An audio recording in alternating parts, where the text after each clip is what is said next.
પાટણના સાંતલપુરમાં અતિવૃષ્ટિએ ભયાનક હાલત ઊભી કરી. બરારા તળાવ તૂટી જતા વૌવા ગામના 600થી વધારે ઘરોમાં પાણી ઘૂસી ગયા. 50થી વધારે મકાનો ધરાશયી થયા. ખેતરમાં પાક નાશ પામ્યો અને જમીન ધોવાઈ ગઈ. ઘાસચારાની તંગી વચ્ચે અનેક પશુઓના મૃત્યુ. હાલ સરકાર દ્વારા સિંચાઈ, કૃષિ, આરોગ્ય અને શિક્ષણ વિભાગના અધિકારીઓએ સર્વે હાથ ધર્યો છે. યોગ્ય વળતર અને સ્પેશિયલ પેકેજ મળે તેવી ગામના લોકોની માંગ છે. જાણીએ. રાજાભાઈ મોડાભાઈ આહિર.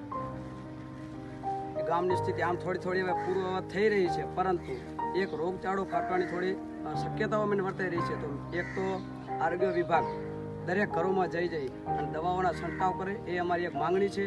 અને પછી જે અમારી સ્કૂલ છે એની બધી ત્રણેય સ્કૂલની પહેલાંથી કરીને 12 સુધી જે સ્કૂલો છે બધાની દિવાલો પડી ગઈ છે અને એની ખૂબ કીચડ ઘૂસી ગયું છે સ્કૂલમાં.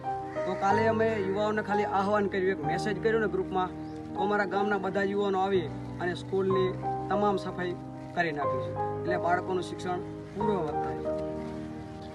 અને સોમવારથી આમ તો આજથી સ્કૂલો ચાલુ થઈ ગઈ છે બાજુની મકાનોમાં, અને સોમવારથી પૂર્વ ચાલુ થઈ જશે. એટલે અને ખૂબ ગામમાં મકાનો પણ ખૂબ પડી ગયા છે.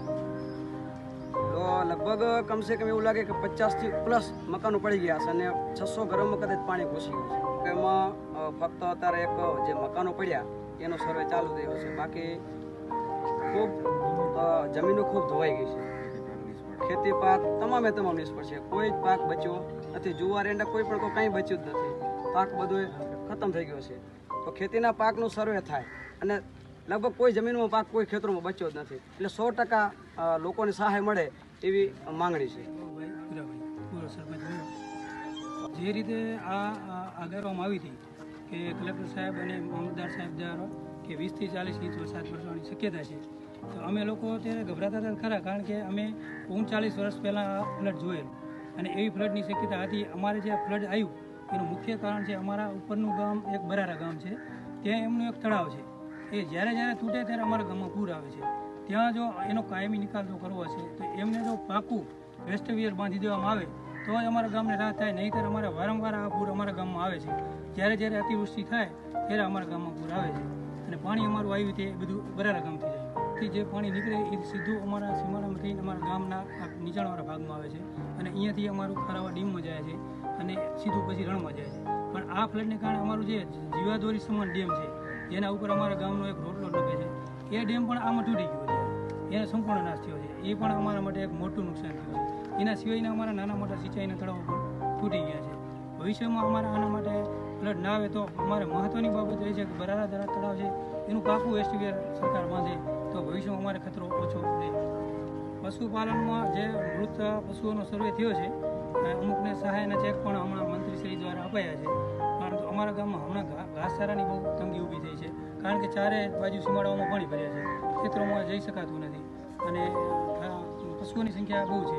એ પ્રમાણે અમારે ખરેખર અત્યારે સરકાર તરફથી અમારે અપેક્ષા છે કંઈક ઘાસચારાની સગવડ કરવામાં આવે કે અમારા ગામની અંદર સર્વેમાં જો અમારે જે જમીનનું જે ધોવાણ થયું છે તે 2017માં જે રીતે વાવ થરાદ બાજુ આવ્યું હતું અને ખેતરોના નામ નિશાન મિટી ગયા હતા, એવું જ એથી પણ ખતરનાક અમુક જે અમારા વડીલો એમ કહે છે કે 100 વર્ષમાં પણ અમે આ જગ્યાએ પાણી ચાલતા જોયું નથી. એવી જગ્યાએ ઊંચાણા વિસ્તારોમાંથી પાણી નીકળ્યા અને મોટા ખેતરોમાં વડા પાડી નાખ્યા.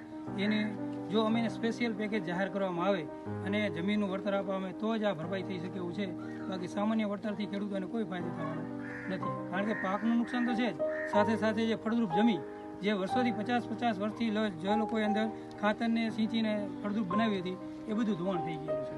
એ નુકસાન ભરપાઈ કરવું બહુ મુશ્કેલ છે. આ મહેનત કરીને વાવીને તૈયાર કર્યા હતા, ત્યાં બાજરી ઊભી હતી માથે પાણી ભરાણું તે બરી ગઈ, જમીન આખી ધોવાણ થઈ ગઈ.